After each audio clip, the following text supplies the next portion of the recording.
The 2010 Haitian earthquake, ground shaking. On January 12, 2010, a strong earthquake shook the Republic of Haiti.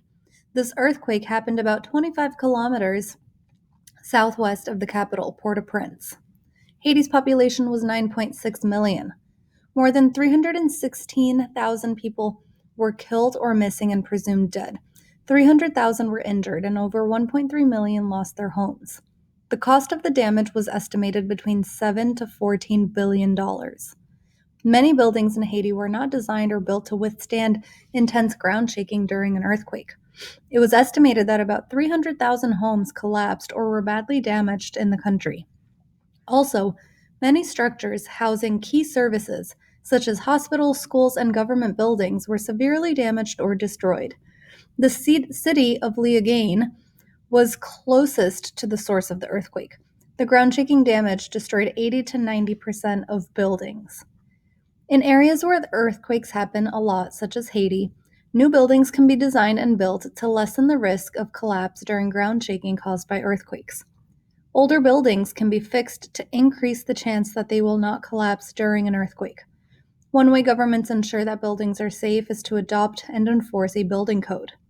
A building code provides standards for builders to follow as they build new buildings or fix old ones. These standards can ensure that the structures will withstand ground shaking in an event of an earthquake. In the United States, local governments enforce the building codes. However, adopting and enforcing a building code is very expensive. Ensuring that buildings are designed and built to be safe during an earthquake is a tremendous challenge in Haiti, because it is one of the poorest countries in the world. At the time of the earthquake, Haiti did not have a national building code in place.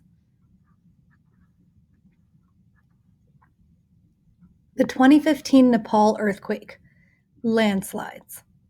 On April 25th, 2015, a very strong earthquake shook Nepal. It was centered in Gorkha, Nepal. Gorkha is 82 kilometers northwest of the capital city, Kathmandu. Scientists estimate that the earthquake may have caused between 10,000 and 60,000 landslides. Landslides are common in this mountainous area during the wet monsoon season, but these landslides occurred during the dry season when the land is most stable. The intense ground shaking from the earthquake caused the rock, soil, and other earth materials to become unstable. Once the materials were unstable, gravity pulled them down the mountainous terrain. One significant landslide caused by the earthquake happened nearly a month after the event. The earthquake in Gorkha, as well as another large earthquake that happened in the area on May 12, 2015, caused large cracks to form in the rock in a steep cliff above the village of Baisari. When the rock began to fall from the cliff on May 22, 2015, the Nepal army evacuated the area. A few days later, the cliff failed, which generated a large landslide. Huge amounts of earth materials flowing downslope from the cliff destroyed 27 buildings and buried the village. A nearby river flooded and formed a lake. Scientists use a variety of equipment to monitor hillsides in areas where earthquakes happen a lot. One instrument the scientists put on the slopes of Nepal were seismometers. Seismometers measure ground shaking and allow scientists to gather data about how much the ground shakes in an area. They can use this information to determine how much ground shaking it takes to cause a landslide. Their goal is to use the data to make better predictions of when and where landslides will happen.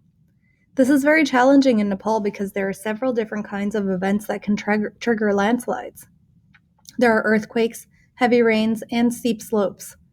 These make it hard to know where to build villages and towns in Nepal that will be safe from landslides.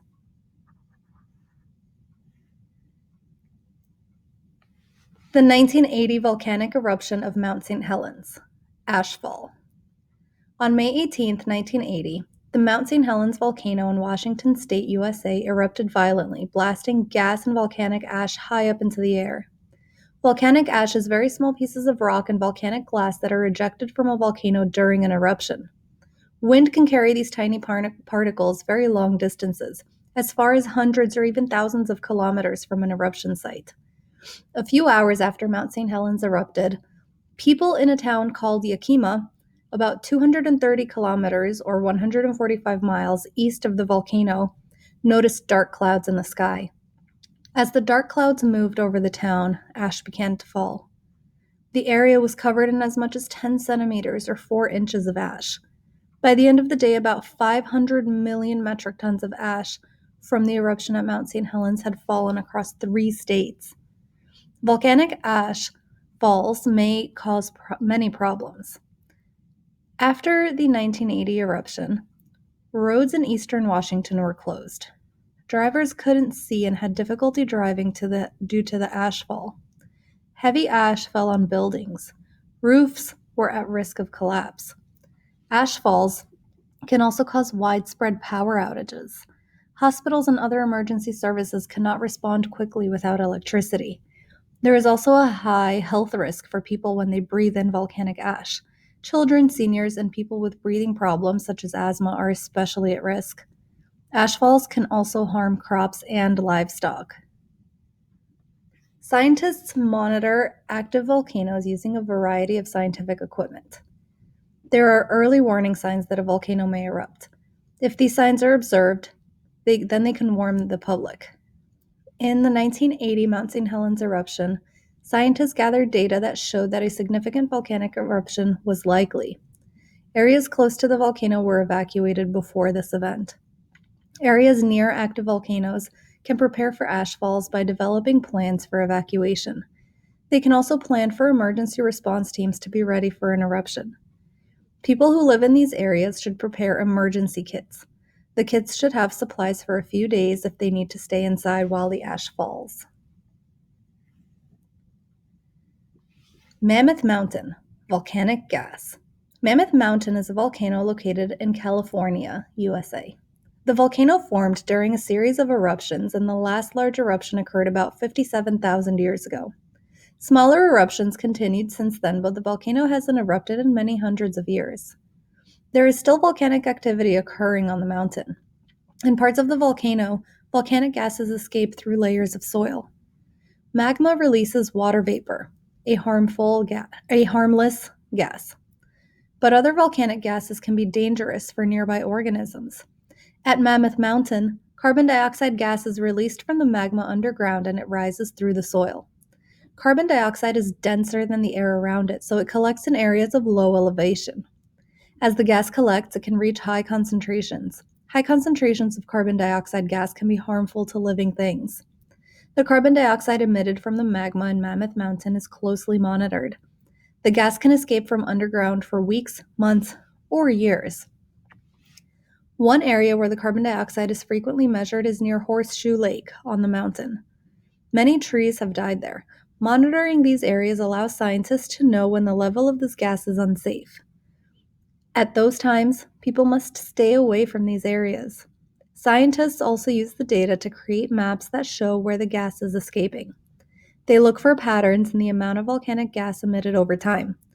Collecting and analyzing data about the release of volcanic gas helps scientists better understand the volcanic activity that is happening at the mountain.